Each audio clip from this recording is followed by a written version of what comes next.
All right, kids, upstairs, in your rooms, not a peep, or you're all grounded. That's right, grounded. The next offering from indie darlings, Obsidian, and Xbox / Microsoft? Okay, maybe not indie this time around, but hey, Obsidian, continuing to do whatever they can to steal the thunder back from ZeniMax and Bethesda. And Xbox, a name many are familiar with, and I'll come back to that later. For now, we're all grounded.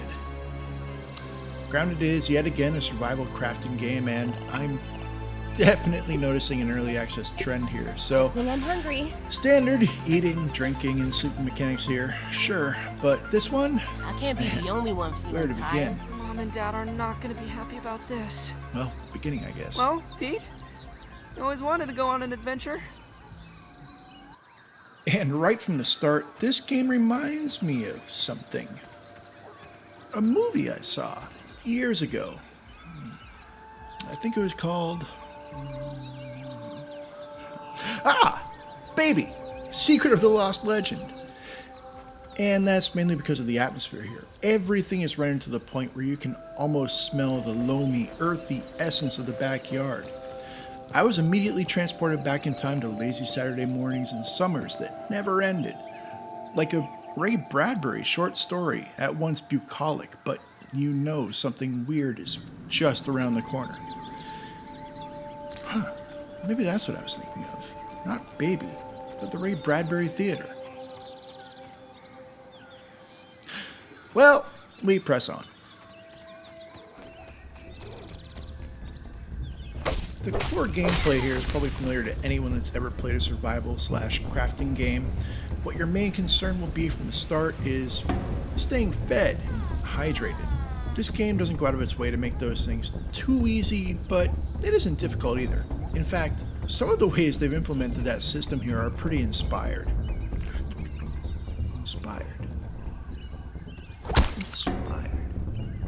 Something definitely inspired this game. That was refreshing. Maybe Jurassic Park? You know, the first one, the good one. Maybe that's what's been in my mind.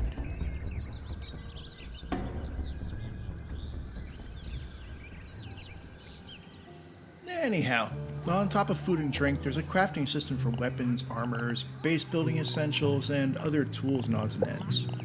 Now, at this point, I feel it's worth noting that you don't necessarily have to dig too deeply into the crafting to get through the game's content, but we are in early access, so under construction definitely applies here, and I have a feeling that that'll change as more content is developed and released.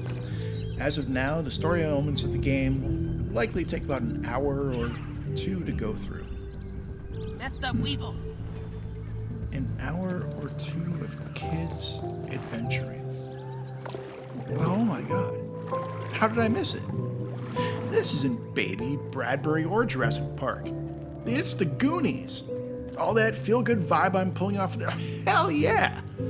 Goonies territory. Graphically? Well, hell, I don't think I have anything to say here.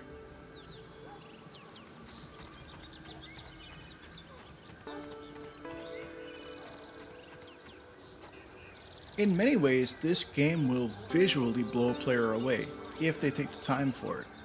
The Witness has some of the same things going on. Right place at the right time. You could see some pretty great visuals. This one, though, fails to work in one major way. The depth of field. There's no reason I shouldn't be focused on the Raven here. Or the pond. And to some degree, that detracts from the game for me. A small gripe, but small gripes might tend to build up over time. Pulling from the current trend of retro-ish 80s love on the heels of Stranger Things, the music is calming and tonally on point. The sound effects aren't bad either. The ants sound equal parts curious and confident. confident that they can totally overrun you, and the spiders send shivers down my spine, as any good spider will for me.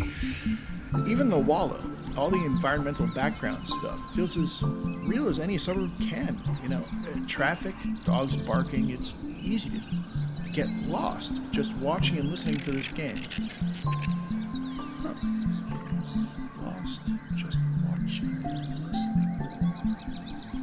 Have I been thinking of Koyaanisqatsi? Baraka, Samsara. Maybe all a little too pretentious. No, it must be Goonies.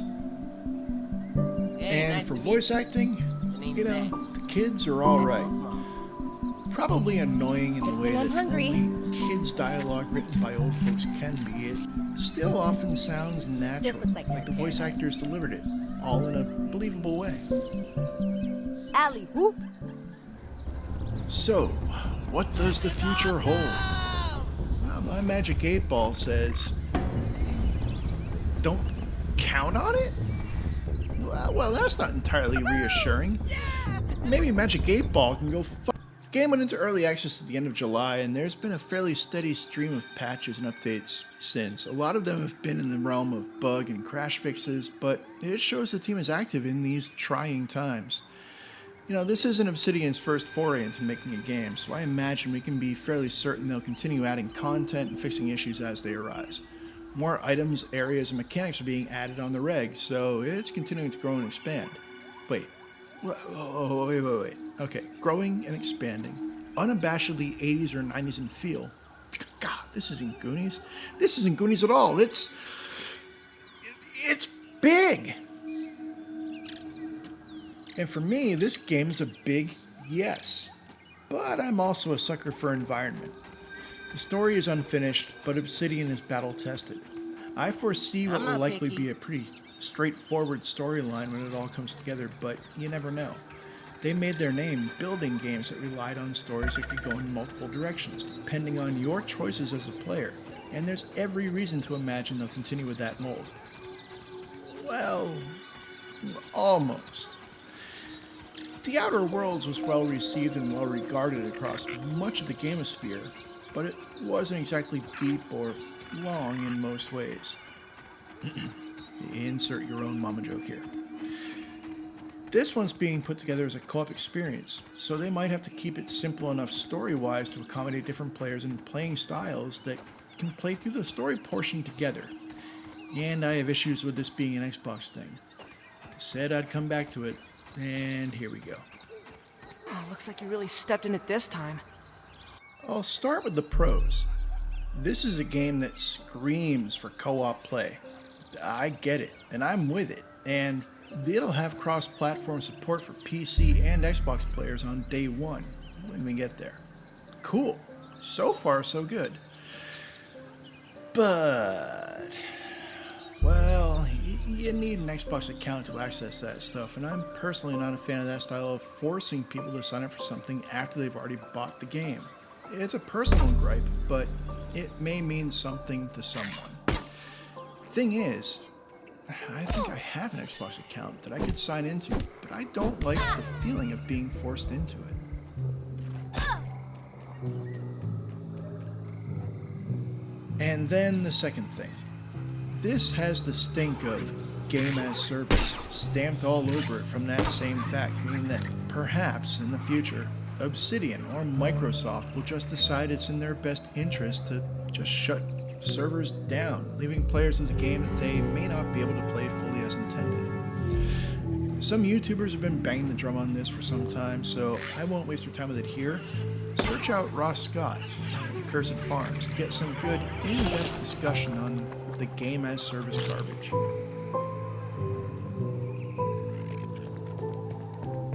However, I do like the concept of the game. There's something calming and nostalgic about it, likely regardless of when or where you grew up. It pulls on that lazy afternoon feeling in all the right ways to drag you right into this tiny big world. I'll be back to this one as content updates are added. I'll be waiting, with high expectations, its full release into the wild, and I can only imagine it will have as big a start as the Outer Worlds did. What Obsidian and Microsoft are going to be looking for here is longevity. The game's future as a co-op service pretty much relies on that. Will it work out? I can't really say right now. Most publishers are fast to act when a player base starts shrinking, often deciding to shut things down to save money without any real plan to let fans keep playing if they desire. And that may be a future we're slowly stumbling into with games like this.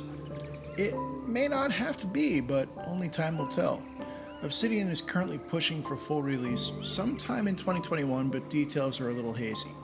They have made it clear that they want to deliver the full game to the players as quickly as possible, but they've also made it clear that they want the game to be finished and polished before they do.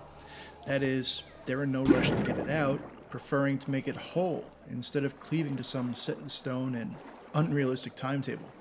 Yeah! Cheers to that. Woo, woo, woo! For now, highly recommended, with a massive caveat. A caveat emptor, if you will.